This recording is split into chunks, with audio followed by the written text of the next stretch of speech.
सामाजिक सुधार में आगे काम करने वाले लोग, या फिर वह व्यक्ति जो इस 90% समाज को एक नई दिशा, एक नई सोच देना चाहता है, तो वह हमारे दुश्मनों द्वारा तो ब्लैकमेल किया ही जाता है। कभी कभी नादानियों में हमने देखा है पत्रकारिता के जीवन में, अपने लोग की भी भाषा कुछ वैसे ही निकलती है।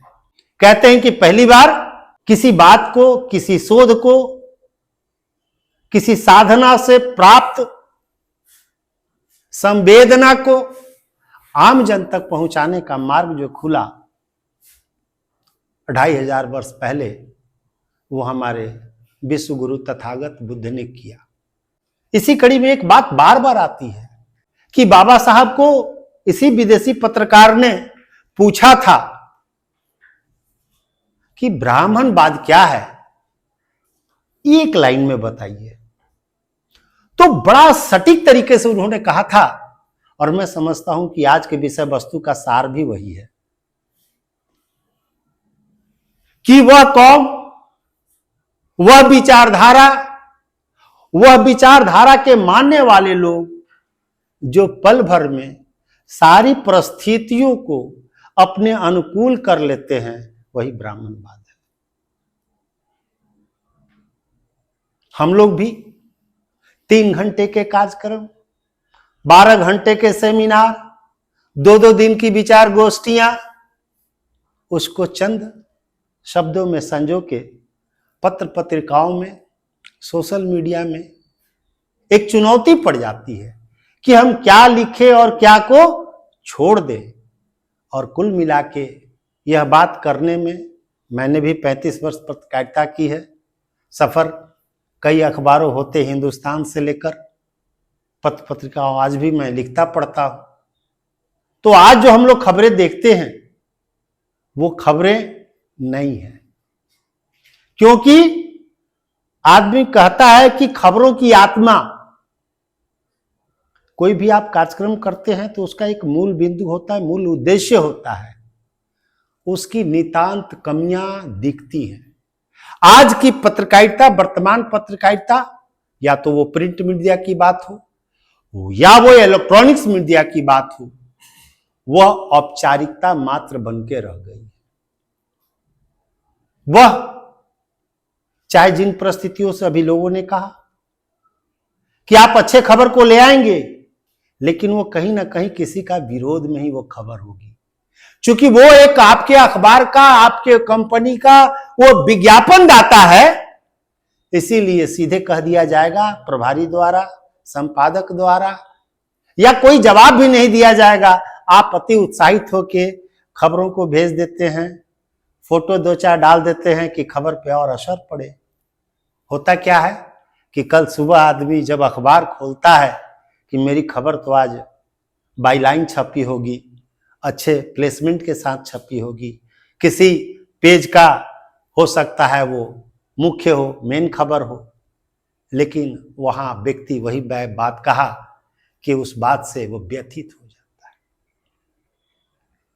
तो व्यथित वो लोग होते हैं जो अखबार के माध्यम से, पत्रकारिता के माध्यम से पेट पालते हैं, परिवार चलाते हैं, लेकिन जो संघर्ष करते हैं, जिनका मिशन और विजन है कि हम अपने तमाम महापुरुषों के आदर्शों को, उनके विचारधारा को जन जन तक पहुंचाने का हम माध्यम बनेंगे, उसके लिए ये कोई जरूरी नहीं है कि वह बात अब सिर्फ अखबार से कही जाए या फिर गोदी मीडिया से कही जाए।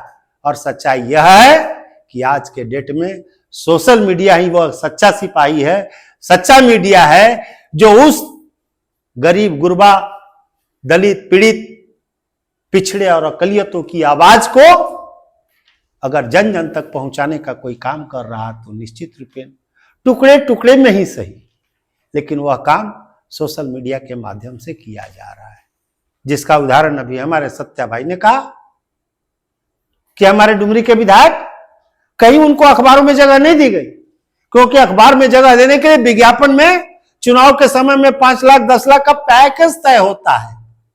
कि हम आपके चुनाव के कार्यक्रम को तभी कवरेज देंगे जब आप विज्ञापन के लिए इतना एक मुश्त पैसा देंगे। तो हमारे लोग जो गरीब परिवार से निकल के संघर्ष करके समाज का चेहरा बनना चाहते हैं, संघर्षों का आईना बनना चाहते हैं, क्या वो सक्षम हो सकते हैं? और आज के डेट में बाबा साहब ने जब समता पत्रिका निकाली होगी तो उस समय भी विशेष चुनौतियां रही होगी। आज भी वो चुनौती बरकरार है, क्योंकि एक अखबार को निकालने के लिए 30 से 35 रुपया का खर्च होता है और वह अखबार 5 से 6 रुपया में आप तक पहुंचता है। तो कभी हम लोगों ने सोचा है कि खर्च इतना, लागत मूल्य इतना और हमें उपलब्ध हो रहा है ये कितना? कारण कि अगर उसमें विज्ञापन ना हो तो आज के डेट में और रियायत मूल्य पे कागज उपलब्ध न सरकार करावे तो मैं समझता हूं कोई भी जो एबीसी कैटेगरी की अखबारें हैं उनको निकलना काफी दूभर होगा।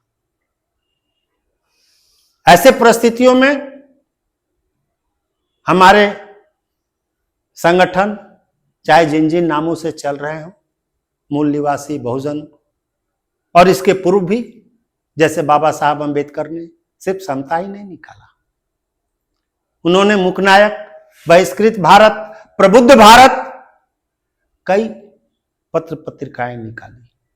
उसी तरह जगदेव बाबू ने भी इस कारवां को आगे बढ़ाने के लिए जनता, सिटीजन और शोषित पत्रिका का संपादन किया। महात्मा ज्योतिराव फुले ने सत्य शोधक समाज के बातों को पहुंचाने के लिए, वैज्ञानिक तथ्यों को आम जनता तक पहुंचाने के लिए भी कई पत्र पत्रिकाओं का प्रकाशन कराया, किए। इसी कड़ी में अगर कांसीराम को भी देखा जाता है तो बहुजन संगठक करके कई पत्र पत्रिकाएं उन्होंने भी निकाली।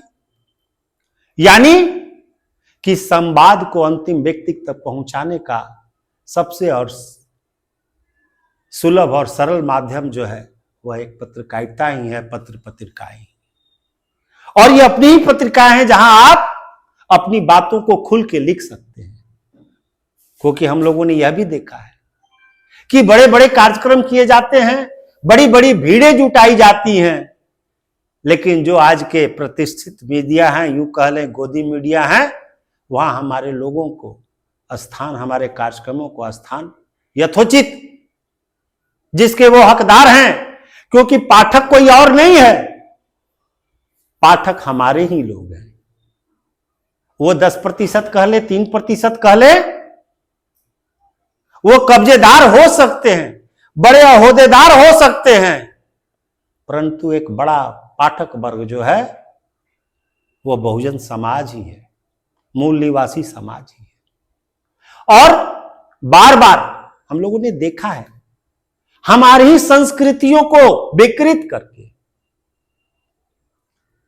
उन्हीं लोगों ने अपना लेबल, अपना चस्का, और अभी तो मैं आज ही देख रहा था जिसको हम लोग शिव कहते हैं वो भी कहां से चुराया गया है।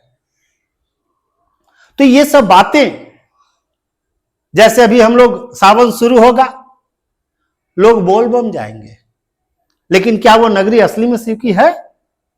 उसी प्रांगण में पुरातत्ववेत्ता उमेश कुमार की पूरी रिसर्च छपी है और किसी और किताब में नहीं। झारखंड सरकार के जनसंपर्क विभाग द्वारा प्रकाशित पुस्तक में लिखी हुई है कि देवघर के मूर्तियों पर बौद्ध प्रभाव। अब आप इस हेडिंग से समझ सकते हैं कि इस एक लाइन में वो किन बातों को कहना चाहता है। आज भी वहां जाएंगे तो देवघर के प्रांगण में जो काल भैरव बोला जाता है वो कोई और नहीं है, बुद्ध की प्रतिमा है और नीचे पाली भाषा में लिखा हुआ है। तो बात को समझनी होगी लिपि और भाषा के अंतर्गत। अभी तो वर्तमान समय में प्रोफेसर राजेंद्र प्रसाद सिंह ने कई चुनौतियां पूरे विश्व को खड़ा कर दिया है। वैदिक संस्कृति के घाल में से लेकर कोई चीज जो कल तक आपकी थी और जहां आप नहीं समझ पा रहे थे, जहां का कोई प्रमाण नहीं निकल रहा था, वहां जाके वो जबरदस्ती कब्जा कर रहे थे। तो हम लोगों को अपने अखबारों के माध्यम से पत्रिकाओं की जो कड़ियां टूट गई है उसको शुरू करना पड़ेगा, लेकिन खर्च ज्यादा है। हमारे साथ हमारे बड़े भाई भरत महतो जी, हम लोगों ने कई बार कई तरीके से पत्र पत्रिकाओं का प्रयास किया। बिना विज्ञापन नहीं आएगा तो आप छाप नहीं पाएंगे, सबसे बड़ी समस्या है। और विज्ञापन कौन देंगे? जिनके अंदर वेदना संवेदना होगी अपने समाज के प्रति, अपने बहुजन समाज के प्रति, और यह समझ के कि यह भी मेरा नैतिक दायित्व है, मनी माइंड और टाइम में जो भी मैं दे सकता हूं उसमें कुछ देना चाहिए। तभी ये पत्र पत्रिकाएं जो सदियों से होती आ रही हैं, जिन महापुरुषों ने हमारे शुरू किया था, वो कारवां बढ़ेगा। और वरना सुधार तो हो सकता है, परिवर्तन की जो पृष्ठभूमि है वो एकाएक होती है। दुनिया में जितने भी परिवर्तन हुए हैं आप देखिएगा वो लंबे पीरियड में नहीं हुए हैं। वो आग कुछ देर निकलती है और वही तुरंत दावानल में परिणत होती है और वही परिवर्तन की लहर बनती है। जैसे मानवर कांसीराम ने 90 के दशक में जब आरक्षण की बात कही तो बीपी सिंह हमारे हितैषी न होते हुए भी राजनीतिक रूप से साधने के लिए, अपनी सत्ता सुरक्षित करने के लिए उन्होंने पिछड़े को आरक्षण 27% घोषित किया। और आज भी उनका वह घोषित आरक्षण कितने प्रतिशत कहां कहां लागू है, मैं समझता हूं तमाम प्रबुद्ध साथियों को यह बताने की जरूरत नहीं है। तो वो आंदोलन अभी रुका पड़ा हुआ है। हम लोगों को, हमें लगता है कि शेड्यूल कास्ट शेड्यूल ट्राइब्स को मिल गया है तो समझते हैं पिछड़े की जरूरत नहीं है। पिछड़ों को 27 के बदला 14 मिल रहा है, तो कहीं कहीं तो काट कूट के 7 तक ला दिया गया है, और कहीं तो लागू ही नहीं हुआ है। और कई ऐसे क्षेत्र हैं जहां जरूरत है। इसलिए हम लोगों को इन बातों को, जो बातें स्ट्रीम मीडिया में नहीं छप रही हैं, उनके लिए, और मैं भी एश्योर करूंगा कि अगर हम सबों का कोई सहयोग उन सभी लेखों के लिए चाहिए, उन पत्र पत्रिकाओं के लिए चाहिए, तो निसंदेह हम लोग उस बिंदु पर लिखेंगे। क्योंकि हाल के दिनों में ही ना मैंने कुछ शोध किया, जैसे कि थोड़ी थोड़ी विषयांतर के चलते हो क्या गया है, एक बहुत बड़ी चुनौती हो गई है कि हम तो समझ गए हैं लेकिन हम अपने परिवार और अपने बच्चे को समझाने में सफल नहीं हो पा रहे। कारण कि हमारे बहुजन नायकों की क्रांति को, उनकी संस्कृति को हमारे विरोधियों ने इस प्रकार से बदल दिया है कि उसके बेड़ियों को तोड़ने में हमारे महिलाएं और हमारे बच्चे सक्षम नहीं हो पा रहे। इसी कड़ी में मैं तो बार बार कहता हूं कुल देवता। तो जब हम लोग कुल देवता बात करते हैं तो लोग कहते हैं कि हम लोग देवी देवता की बात कर रहे हैं, लेकिन जब हमने शोध किया तो पता हुआ कि जितने कुल देवता के नाम हैं उन्हीं के नाम हैं जो जिंदा थे, जिनका खर खून खानदान से रिश्ता था, और वो हमारे पूर्वज थे। ये तथाकथित देवी देवता नहीं थे। वो कौन थे आप पता कर लेंगे। चाहे वो सोखा बाबा के नाम से पूजे जाते हो तो आप 5 बार अशोका बाबा कहिए, अपने आप सोखा बाबा आ जाएंगे। आप ब्रह्म बाबा, डिहवार बाबा, गौरैया बाबा यह नाम लेंगे तो पता चलेगा, क्योंकि बुद्ध ने कहा था कि मैं मुक्ति दाता नहीं मार्ग दाता हूं, आप हमारे बताए गए मार्ग पे चलिएगा, मुक्ति मिलेगी। तो डिहवार का भी मतलब वही होता है, डीह मतलब मार्ग और बताने वाला डिहवार। उसी तरह ब्रह्म बाबा, पीपल के नीचे ज्ञान मिला वही बाबा पूजे जाते हैं, तो हम सभी जानते हैं कि पीपल वृक्ष के नीचे किस महापुरुष को ज्ञान मिला था। तो इन सब बातों को मैंने देखा है प्रशिक्षण शिविर में, जब महिलाओं को इन बातों को बताया जाता है तो वो जुड़ती है और तब उनको लगता है कि नहीं, हमें बुद्ध को समझना होगा, बुद्ध के त्रिरत्न त्रिशरण पंचशील और अष्टशील को जानना होगा। और ये उनकी गुणगाथा नहीं है, श्रेष्ठ मानव बनने का फॉर्मूला है। आज जो हमारा राष्ट्रीय प्रतीक अशोक स्तंभ है वो कोई और नहीं है, वो अभी बताया है, कह रहा है कि आपको क्या बनना है। उसमें 4 जानवर है, हाथी, घोड़ा, शेर और सांड। कितने लोग जानते हैं कि ये चारों क्यों है? हमारे पूर्वजों ने कहा कि तुम शेर की तरह रहो, तुम घोड़े की तरह रहो, सांड की तरह रहो, हाथी की तरह रहो, यानी धैर्यवान बनो, धीरवान बनो। लेकिन हम लोग राष्ट्रीय प्रतीकों को भी नहीं समझ पाते हैं, क्योंकि ऐसी कोई कारवां नहीं है। तो मैंने जो अखबार और पत्रिका निकाला है राष्ट्र नायक, क्योंकि फिर से क्रांति चाहिए तो हमें राष्ट्र नायक बनना पड़ेगा, हर परिस्थितियों में बनना पड़ेगा, हर काल में बनना पड़ेगा। नहीं तो फिर ब्राह्मण कहेंगे कि चाणक्य नहीं होगा तो फिर चंद्रगुप्त पैदा कहां से होगा। यह विडंबना तोड़ देना होगा को, और अब तोड़ दी गई है, क्योंकि थेर महेंद्र की किताब में उत्तर बिहार कथा में सिद्धार्थ वर्धन बीएचयू के साथी ने पीएचडी किया और वो किताब पाली भाषा में, जिसको थेर महेंद्र ने लिखा, चक्रवर्ती सम्राट अशोक के ज्येष्ठ पुत्र ने लिखा, उसको पीएचडी में प्रस्तुत करके बता दिया कि चाणक्य बोल के कोई पात्र मौर्य वंश के शासन काल में था ही नहीं, तो ब्राह्मण कहां से हुआ।